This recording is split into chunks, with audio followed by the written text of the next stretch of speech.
From the Cronkite Studios in downtown Phoenix, this is Cronkite News. You may have gotten your measles vaccinations as a child, but it may not be enough to protect you now. While Super Bowl activities are struggling with the weather, Commissioner Roger Goodell is trying to save the NFL's reputation.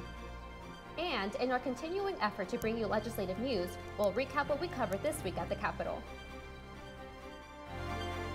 Cronkite News starts now. Good evening and welcome to Cronkite News. I'm Brenda Carrasco. And I'm Lauren Hanley. Thanks for joining us. Catching the measles is a growing concern in Arizona, but you may not be as protected as you think. Reporter Mariah Ellis joins us with some important medical news. Even if you think you had 2 doses of the measles, mumps, rubella vaccine as a child, there are still some situations where you may want to talk with your doctor about getting a booster shot. Measles is the most contagious of the diseases that are circulating, and it's generally the rule of thumb is that if you have 10 people, that 9 out of that 10, if all were unimmunized, 9 out of that 10 would in fact contract the disease if exposed to it. It's very contagious. With the recent outbreak, people are understandably concerned about catching measles, and Kara Christ, who is the chief medical officer with the State Department of Health, says it's especially important that those that can be immunized can't get vaccinated for it until you're at least 12 months. So, we're really concerned about the babies in this case because they don't have that protection. According to the director of the Arizona Partnership for Immunization, there are some situations where adults may need a booster shot of the vaccine. If you have a weakened immune system, recently underwent chemotherapy, or if you're not sure if you got the 2 doses of the vaccine as a child, you could be low on the antibodies that could protect you. Again, if you meet those criteria, or if you're not sure whether you have received both doses as a child, contact your doctor. I'm Mariah Ellis, Cronkite News. Remarks by Senator John McCain went viral yesterday when he called protesters at a Senate hearing low-life scum. Reporter Tara Terragino caught up with an Arizona native today who was on the receiving end of McCain's outburst. Tara? Tucson native Ty Berry has been a member of Code Pink for many years, but yesterday's Armed Services Committee hearing was a first for him. Get out of here, you low-life scum. That was McCain's reaction to the Code Pink protest that he said physically threatened former Secretary of State Dr. Henry Kissinger. I've never seen anything as disgraceful and outrageous and despicable as the last demonstration that just took place about, you're going to have to shut up or I'm going to have you arrested. Even though no one was arrested, Barry said that in other hearings. And I've been arrested in the committees that Senator McCain has been on. And as for being called names, Barry was not offended. He was calling everyone a low-life scum that believes that we should be bringing the war criminals to justice. In a statement released after the protest, McCain said he expects that those responsible will be held fully accountable for their actions. Capitol Police released a statement to Cronkite News saying they take their mission very seriously, however, fell short at yesterday's hearing. As of now, no arrests have been made. Live in Washington, D.C., Tara Terragino, Cronkite News. U.S. Senator Jeff Flake has joined a bipartisan group of senators calling for an end to the travel ban between the U.S. and Cuba. Flake believes the Freedom to Travel to Cuba Act of 2015 is needed to protect Americans' travel rights. Flake says Americans have the right to travel wherever they like unless there's a national security issue. You allow Americans to travel unfettered, and you'll accomplish in a couple of days what you've spent tens of millions of dollars and several years trying to accomplish with some silly program. So I think this is the right thing to do.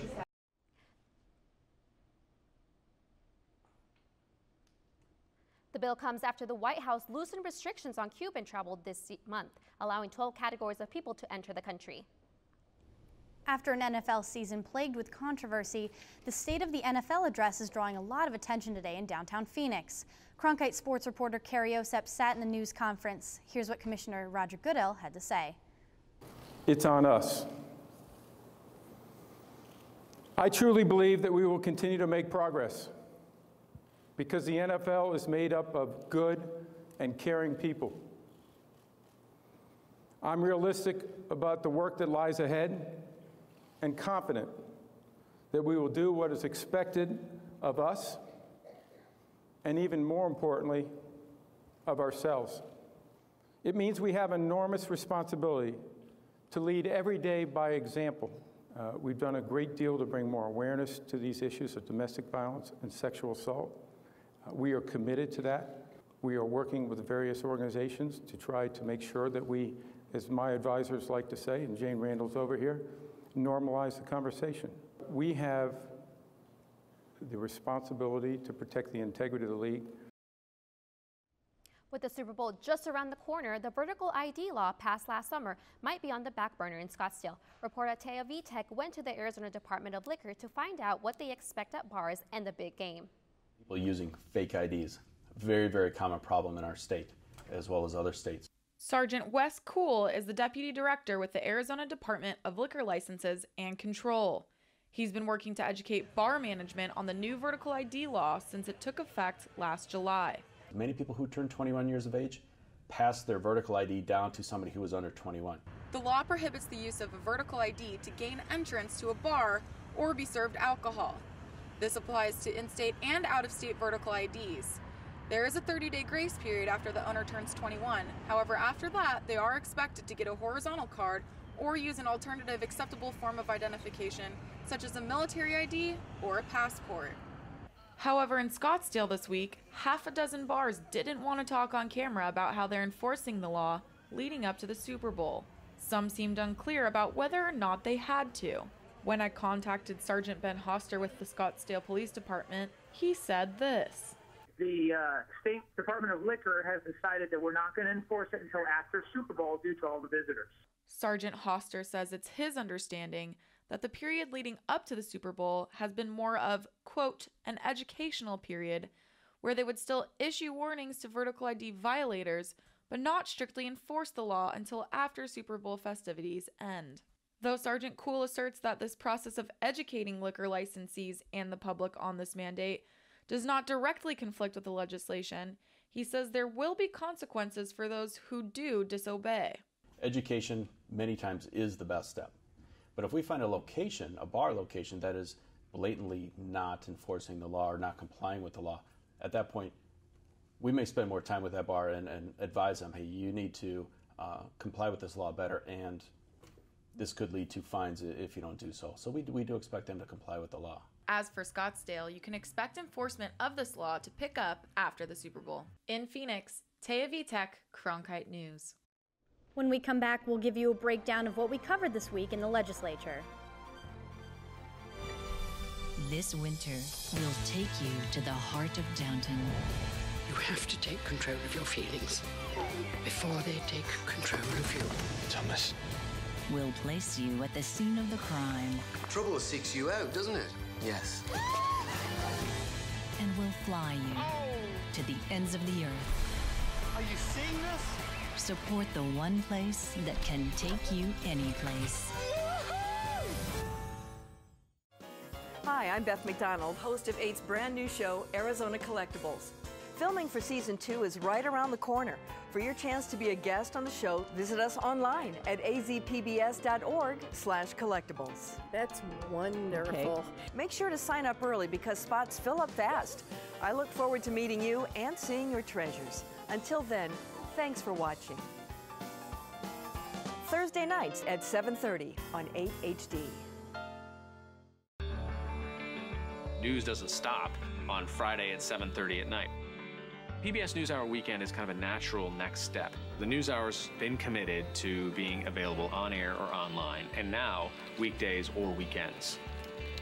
There's no shortage of news that's out there, but why do people come to us? To give them some context and analysis that they can't find somewhere else. PBS NewsHour Weekend, only on PBS. Check local listings.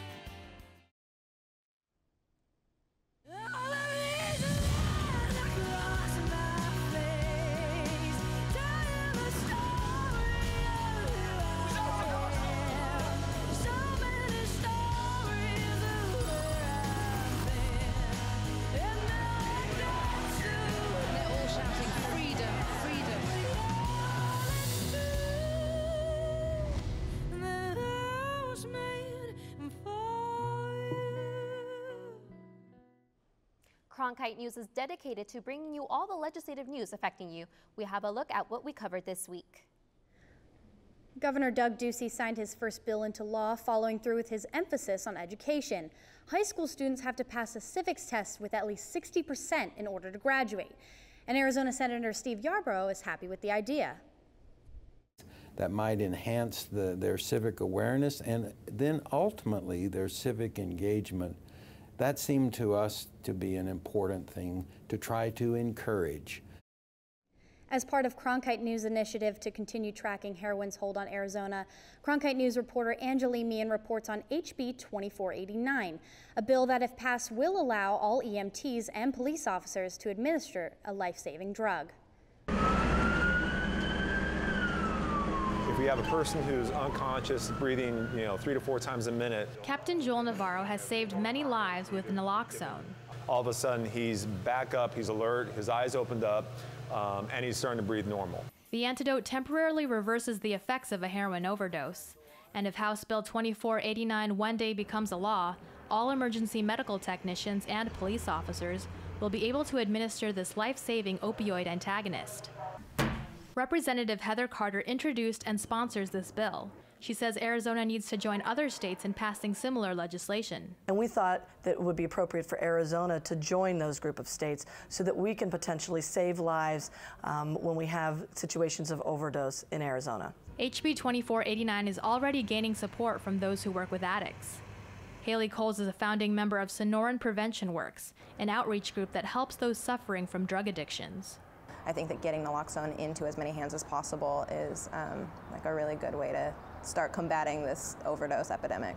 Erica Heckman runs a teen drug rehab facility and says this is a good first step to fight overdoses while scientists work on more effective treatments for addiction. I think that we can't rely on just this idea that if you know you're going to die, you're going to stop using, because reality is the addiction to heroin is much more powerful than that. Captain Joel Navarro sees the immediate advantages. It's a very simple drug to administer, and if they have statewide training for especially police officers and other EMTs, that could make a difference, truly.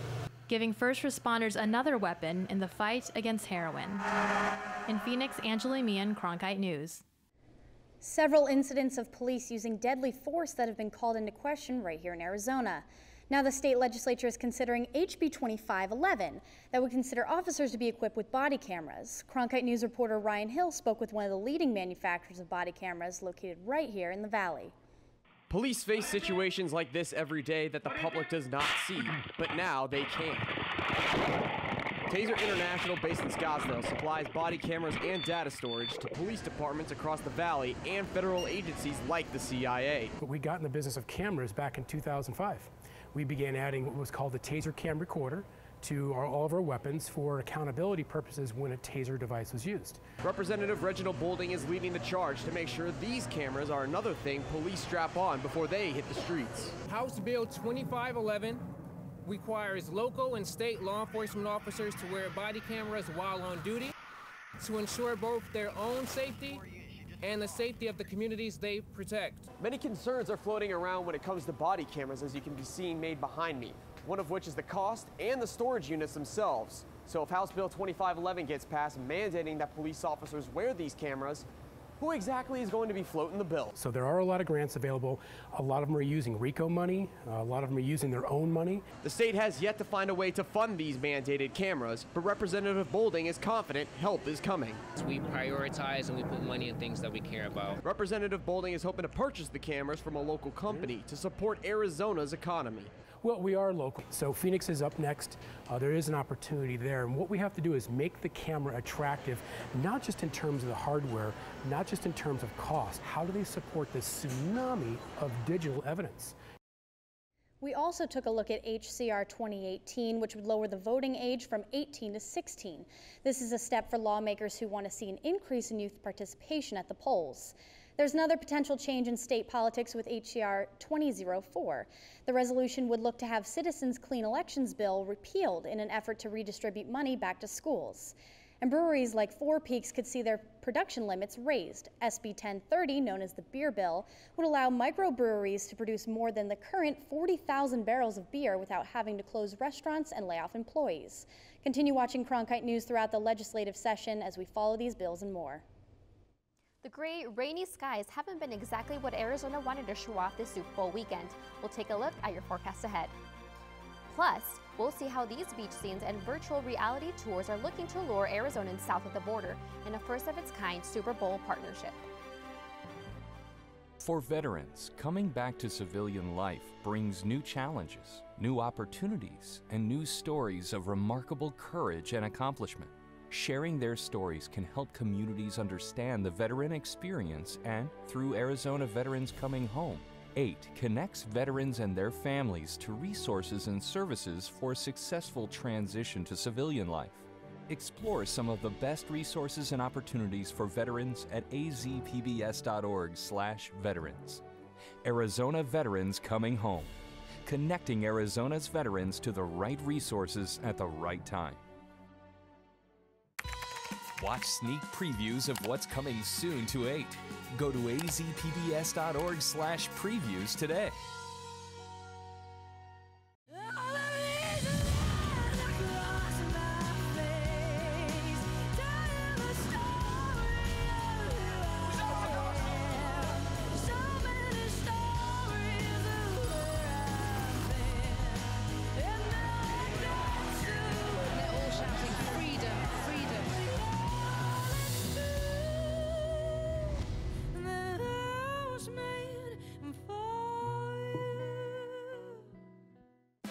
Arizona PBS, a community service of Arizona State University, delivers new ideas and new worlds to the explorer in you.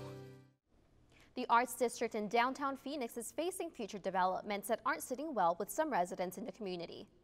Protesters made signs and walked down Roosevelt Row wearing funeral attire last night to demonstrate against plans for new apartment developments along the street.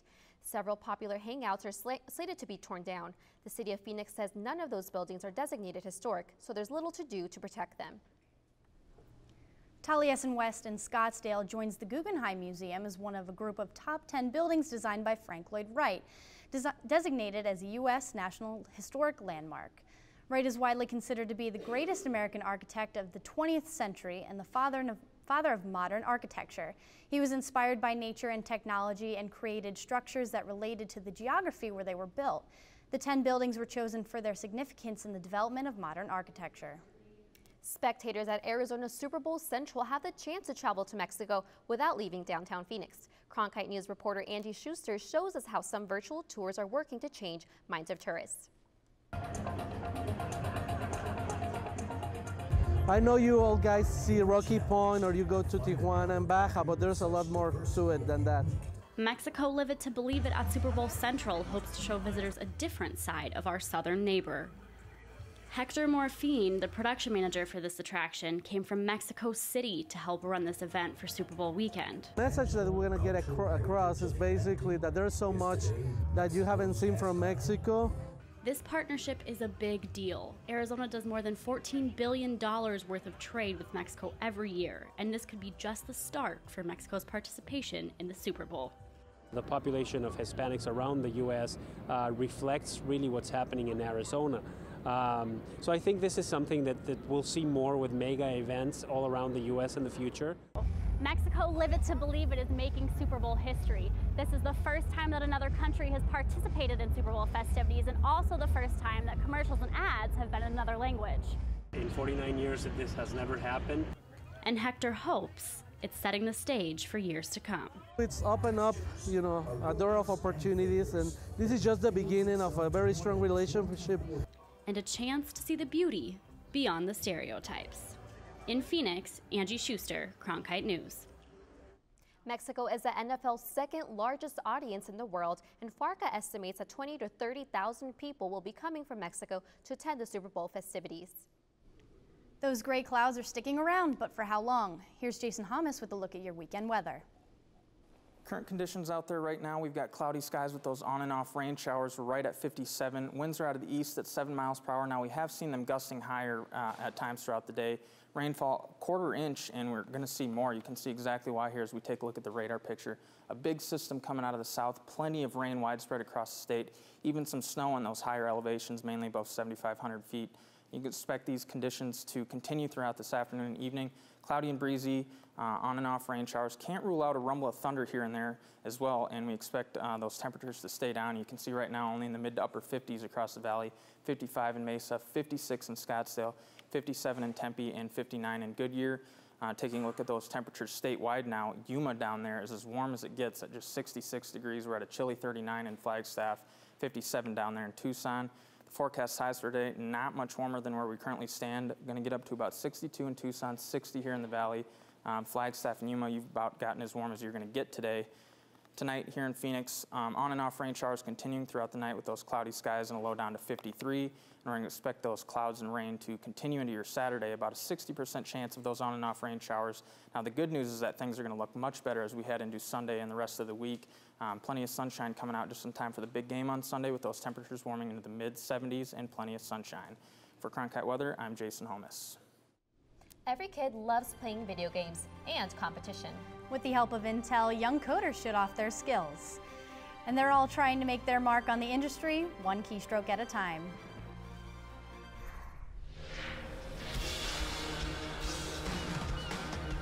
The more you know about history, the more you know about yourself. Let's turn the page. I believe that this nation should commit itself. One small step for man, one giant leap for mankind. You can almost divide American history before Robinson and after Robinson. Seeing is believing. We broke records. We broke barriers. This is incredible. Suddenly the big picture makes more sense. We have unprecedented access. Now I can see it's my ancestors. Now I'm looking into their world. Now I can see where they walked.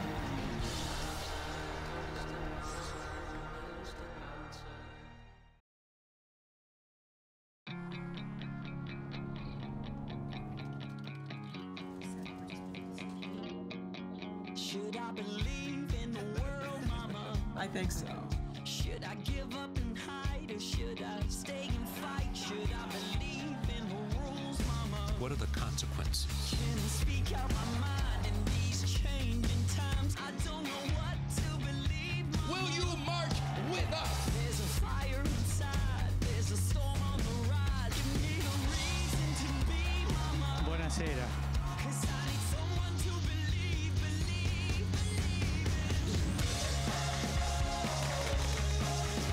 The world is more complicated than it's ever been. The NewsHour is always going to take you deeper and take you broader. And that is worth fighting for. Night after night, 7 days a week. I'm Maria Hinojosa. I'm Gwen Eichel. And I'm Judy Woodruff. On behalf of all of us here, thanks for watching. This week, Cronkite News is proud to join the Arizona PBS News block here on 8 HD. Here's a look at what's coming on tonight on Arizona Horizon and PBS NewsHour. Coming up after Cronkite News, it's Arizona Horizon's Journalists Roundtable. We'll look at a move to block a voter initiative legalizing marijuana, and we'll also look at an effort to double the length of House and Senate terms at the legislature. I'm Judy Woodruff on the next NewsHour. From on demand to the silver screen, the changing economics of making independent films. Finally tonight, the world's largest game creation event across the planet came to the Valley this week. The Phoenix Global Game Jam gave local game designers a chance to show their stuff in front of heavy hitters in the tech world. Reporter Ryan Hill takes us inside. Pong, Zelda, Halo, think of any video game you can, and it starts like this. People writing, yes, writing pages and pages of code. Young coders and game designers came to the 2015 Phoenix Global Game Jam at Arizona State to compete and create a game from scratch, knowing nothing but the theme, which this year was... So now that everybody has a theme... Game CoLab president and founder Ben Reichert is excited to see so many young coders locked in for this event. we're increasingly seeing younger folks come out to these kinds of jams. I'm always encouraging that because making a game is, I mean, basically everything that you need today in order to survive in the world and be prosperous is you can get from making games. Who wouldn't want to design their own video game? There's always something special about making a product that is your own. Now here at Phoenix Global Game Jam, designers are getting a chance to get into the gaming industry early, and you know what? They're pretty darn successful too. Designers like Superfun Games president and lead designer PJ Vilsaint, who has been going to Global Game Jam since 2010. There's a lot of talent out there, and I think a lot of companies, when they see this and they see all these things that these guys can do and what we're doing in these 48-hour span, they can't help but get excited. Vilsaint's gaming studio designed a game that was picked up by popular gaming site Steam and funded by Kickstarter. Vilsaint thinks that this has brightened the road that lies ahead. I think it says a lot, you know, it shows that we're growing, you know, started from, you know, like a 3-man team with a mobile game to now, you know, big team with developer, publisher on Steam, you know, it shows that there's growth and shows that, you know, it can be done, and it just looks bright for our future. In Tempe, Arizona, I'm Ryan Hill, Cronkite News. The competition is sponsored by Game Collab and Intel's Code for Good, which is meant to support hackathons and other creation events for developing products to improve their communities. That's it for Cronkite News tonight. Thanks for joining us. Have a great weekend.